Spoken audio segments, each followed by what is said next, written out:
we were all excited. Hey, Rod Stewart's coming to the studio. There's three different studios, and he took over the big studio, which then we got a little bit pissed off about. But it was his attitude because we tried to be nice to him and be friendly, and he literally stuck his nose up at us. It was really, he was a cold fish. And I have to then say that Matt McCauley, my partner at that point, Matt really had a vivid imagination and some real devilment in him. And he came up with a practical joke, which took a lot to get done. It was a 1977 bathroom prank that made Rod Stewart leave the studio in anger. And remember, in 77, Rod was on top of the world. Producer, writer, performer Fred Mullen is our special guest as he tells the story on Rock History Music. Fred Mullen is a prolific writer, singer-songwriter, producer, composer, and music director whose career has spanned decades. He first came to prominence in the early 1970s, producing a handful of albums for Dan Hill, but most notably, co-producing his big hit Sometimes When We Touch in 1977 with Matthew McCauley. But he's worked with tons of artists: Jimmy Webb, America, Johnny Mathis, Billy Ray Cyrus, Billy Joel, and Chris Christopherson, just to name a few. He's done music for film and television, including Friday the 13th, the series, Beverly Hills 90210, Forever Night, and many others. He's received tons of awards. He also did a series of children's lullaby music under the Disney umbrella. His new book is called Unplugged. There are a lot of juicy stories in this. Stories and secrets from the life of making records, scoring film, and working with the legends of music. Manta Sound, Rod Stewart, 1977. Oh my God.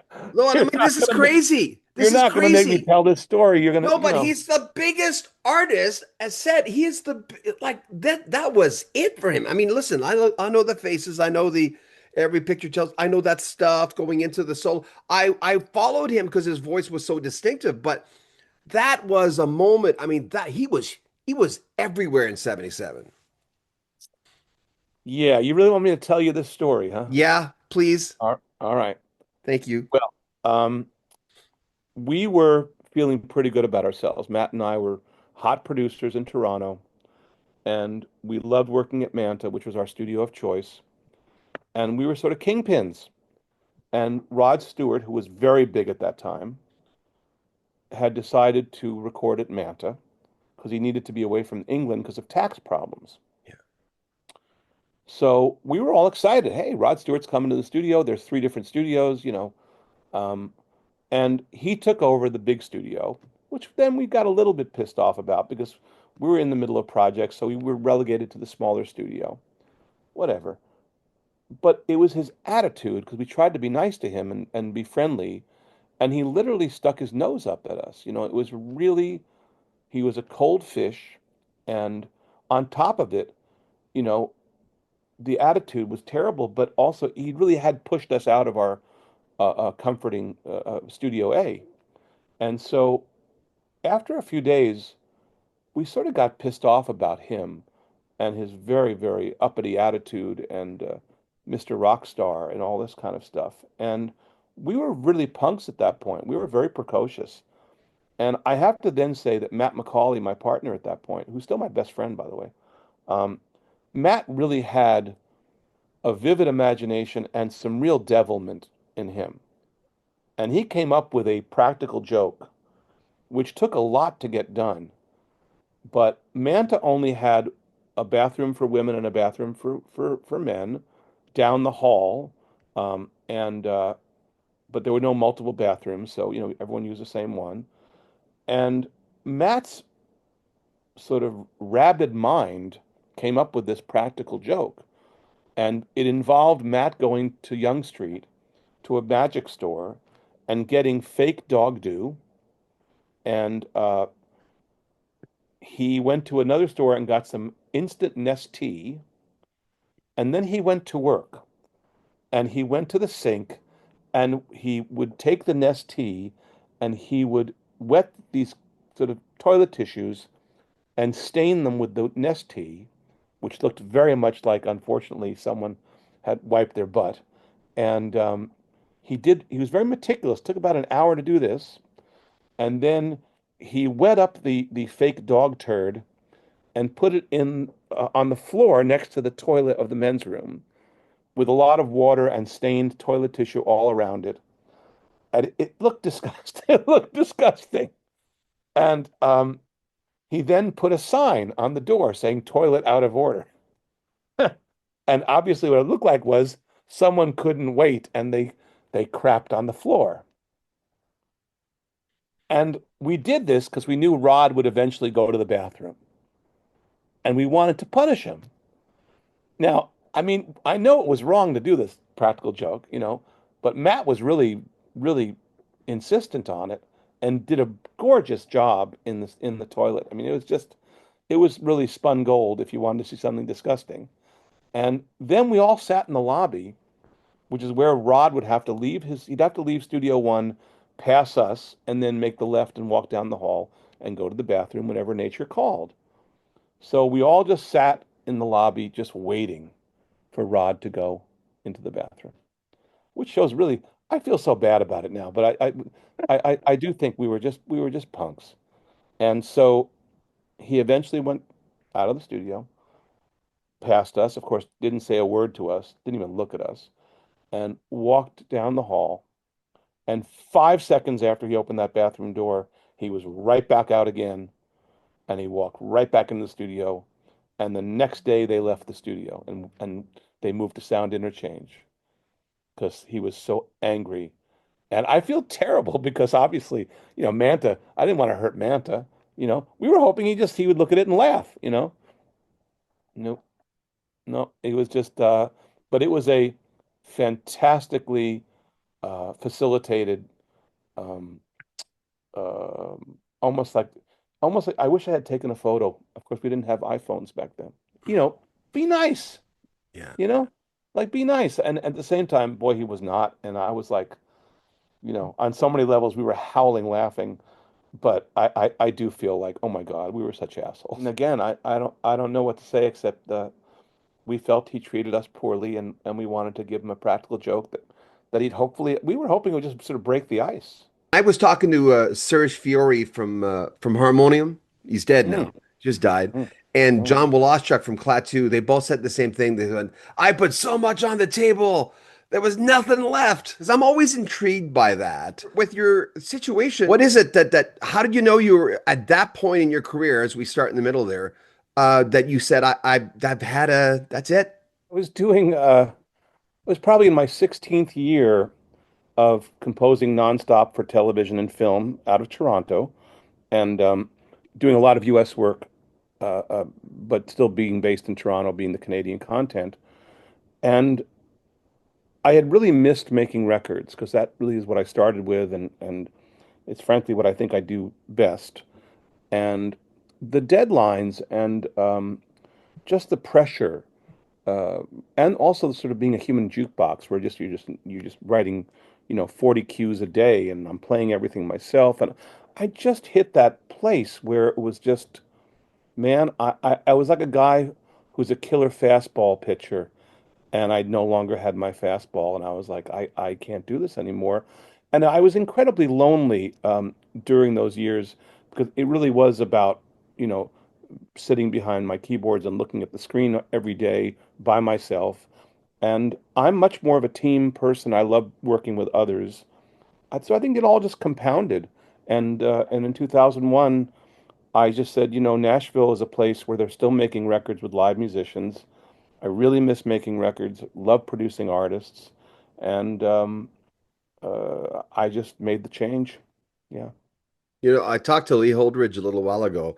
Took a little bit to get him out, but I was a big John Denver fan and Hot August Night, like that intro to Hog Out and Jonathan Gorgeous. Livingston Yeah. Seagull. But he had said that it's quite a solitary. He said what you just touched on of the fact that you've got to create this big mood, this fantastic thing, and here you are in a little booth. And there's orchestras sometimes with what he was doing, but I looked at all the people you've worked with. It's like unbelievable. A lot of those people I've interviewed through the years. But Steve Picaro told me the same thing when he was, and I know you'd worked with him. And even Luke, he was not known as that guy, but is that wiring? Is that nurture nature? How could you create that in that atmosphere? The TV and film composing. I Yeah. I I just really just sat at my Kurzweil keyboard and watch the shows and watch the cues that I had to write for each scene. And I just I just was like a horse with blinders on. I just did it. I really consider myself a horse with blinders on for those 15 years that I scored nonstop. I just was like basically it was me and the screen as I wrote and played. And I wasn't an orchestra guy. I was the guy they hired when they couldn't afford an orchestra. So I became someone who sort of gave a big orchestral sound through samplers and synthesizers, which was lovely. But again, it was just a lot of wear and tear after 15 years. 1987, I worked for a station in Edmonton called CKXM. They were a beautiful music station, and their audience was literally dying. And they said, what's this new age music thing that people are talking about? Like I've got like a stack of them right down here. And I went, well, I know a lot about it because I used to listen to ECM a lot because I like that kind of spacey jazz Sure. stuff, Yeah. Eberhard Weber and stuff. So I started that format, and I ran into a guy named Jonathan Reimer, Donovan Reimer, who worked at the Space Science Center, and he's the guy who had a Kurzweil.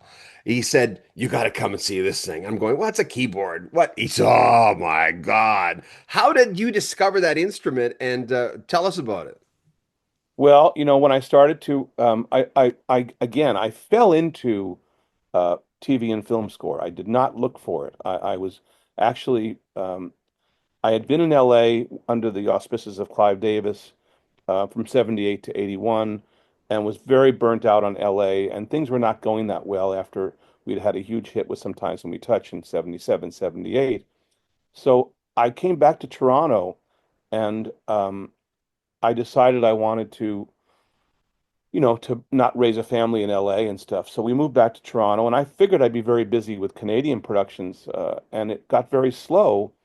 And then a few phone calls came in saying, "Hey, I'm doing again from people I knew, and they said, hey, I'm doing a TV movie for ABC. Would you do the music for it?"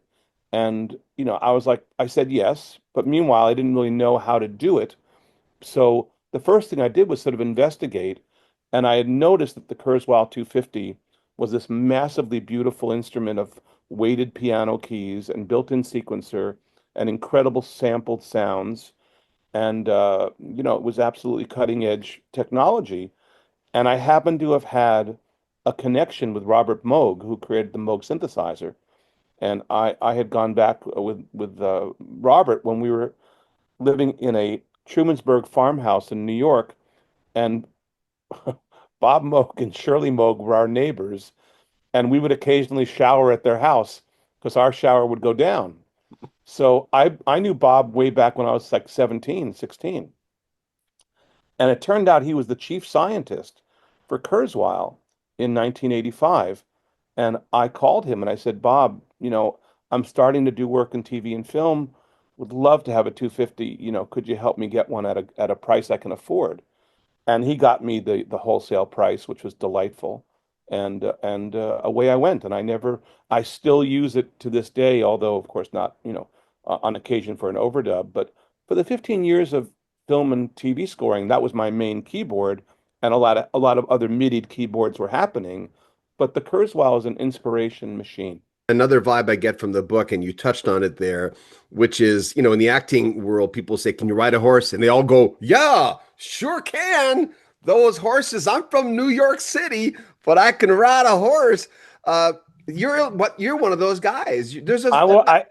You. That's so funny because that's exactly who I was. It was like, Fred, can you do, whatever? Could you write an instrumental lullaby album? Not write, but arrange an instrumental lullaby album for Disney. I had just been coming off of horror movies, and I just said, of course I can, because I think my whole career is predicated on me just saying, sure, yes. What was it for you that is it just saying yes because you kept getting into these rooms and the rooms kept getting bigger and you people started knowing you. They knew your name. Hey, Fred, how you doing? Uh, what would have happened if someone whispered in your ear when you were like 15? Would you have believed it? No, no.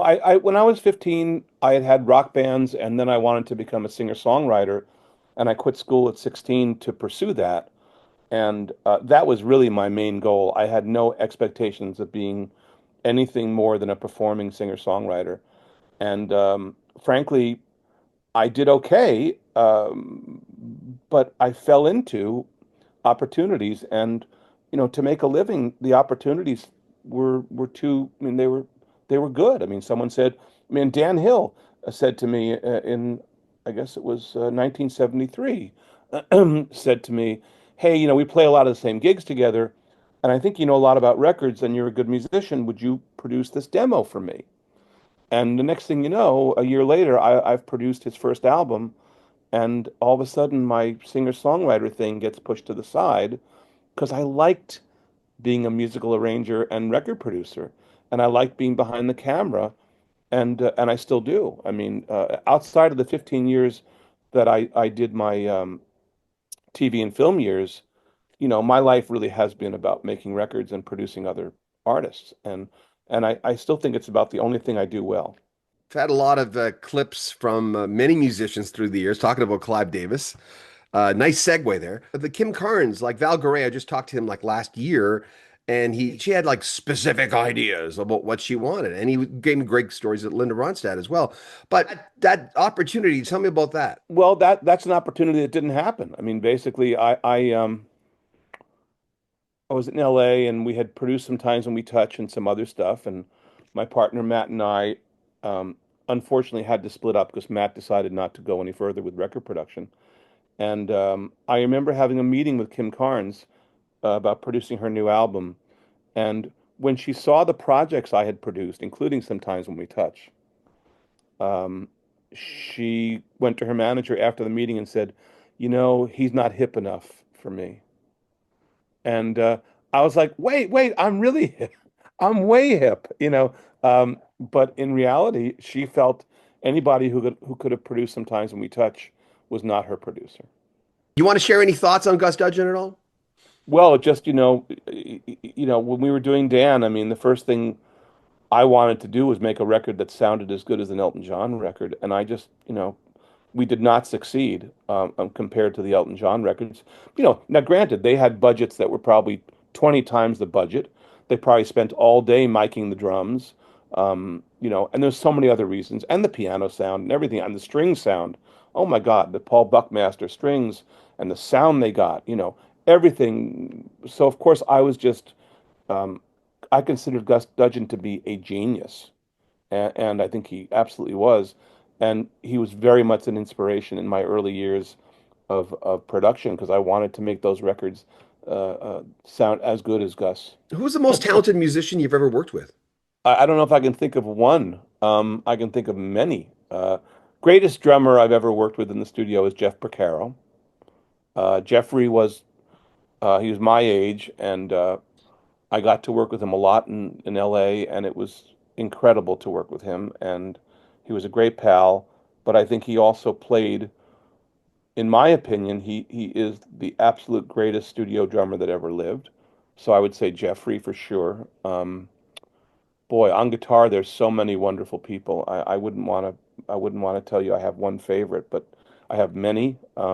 Keyboard players, same thing. There's just people out there. There's a guy right now in Nashville who's been around for a little while, who's blind, and his name is Gordon Mote.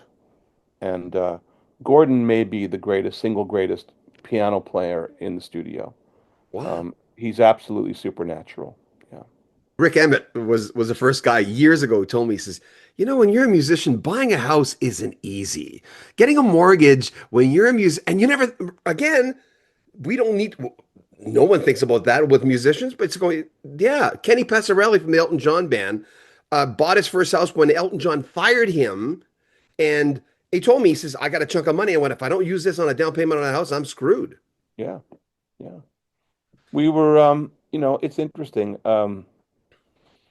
Yeah, I mean, the fact that you bring that up, I think it's a really valuable lesson that I think maybe the book helps impart, which is that, show business is not known, especially the record business, is not known for its accounting purposes anyway. You can really get screwed anyway. So it's important to know your business stuff and have business people who you trust. And also, again, like I said, don't don't spend your money till you have it in the bank. You touch on the Beatles.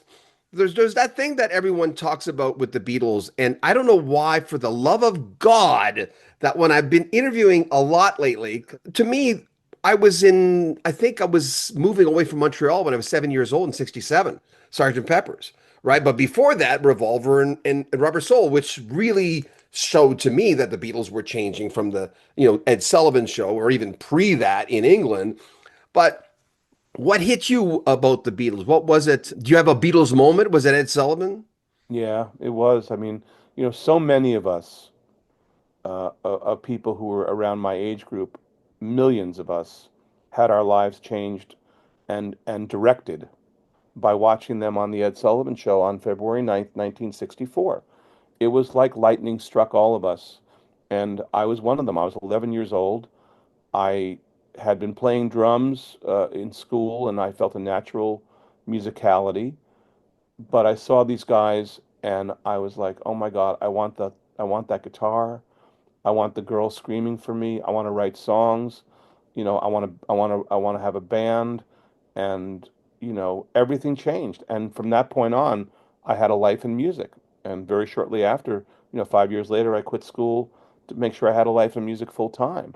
And the Beatles changed everything. And they changed the world. They changed, it wasn't just the music. They changed style and they changed politics and they changed everything. They changed the world. I always love hearing the story where they wouldn't play segregated places. They would, that like Paul and John, they just wouldn't do that. They're going, people are people. We share basically the same DNA. Hello. What is it with you and the sense of purpose of that 16-year-old, and you're still working and you seem to enjoy it. You look great. Uh, Thank you. as opposed to the sense of purpose you have now, is that little kid still live in you? Are you still in contact with that 16-year-old? Yes, very, very much so. I still have that same excitement when I'm in the studio. I'm like I just feel that energy and passion that it's never left me. But you know, I was a single-minded kid because once I really started playing guitar seriously at age 11, and again wanting to be the next singer-songwriter. At that point, I wanted to have a rock band, and I just think that my path for me was sort of highlighted. I think a lot of kids were like, well, I might be a doctor, I might be this, but I want to do music too. I just had a single-mindedness, and I guess it's just who I am, that music meant so much to me and clearly powered me that I just had this absolute narrow path, and absolutely the school did not in any way help that path. It only hindered it. And I hated school, especially as I got older. So the minute I could legally, my parents were okay with it because they saw it coming, and I quit and started to try to make a life in music. Because what part of school did you not like? Was it because the boxiness of it? Were you social in school? What kind of a kid were you? I was social in in eighth and ninth grade in junior high school. I sort of was okay. I had a girlfriend. I had good pals. I had a good music teacher. I got through eighth and ninth grade socially pretty well. When I got to the next school, which was in Merrick, Long Island, a lot of my friends went to a different high school. So I didn't really know a lot of people in my neighborhood's high school. And so I was sort of starting from scratch, but also at 16, I was just so ready to try to like knock on record labels' doors and see if I could get a record deal, that it was just poisonous for me to be in this structured prison, with 8 classes a day rather, of stuff that meant nothing to me. Algebra, science, and as far as history and English, I could have taught the classes better than the teachers I had because I was a big reader. And so I just really, I think it was claustrophobic emotionally and strategically. I needed to get going. If you want to help our channel, share our videos on social media. It makes a huge difference. We never ask enough, and really, it's the smartest thing we could ask for you to do to help us out. All the links to our Facebook groups, Instagram, TikTok, everything's in the description. Subscribe to our channel, click the bell notification so you don't miss anything. Also, comment on our videos, like them, and again, share them on social media. If you want to make a donation, there's a PayPal link at the very top of every one of our videos. I'm John Bowden. This is Rocky Stream Music. Take care.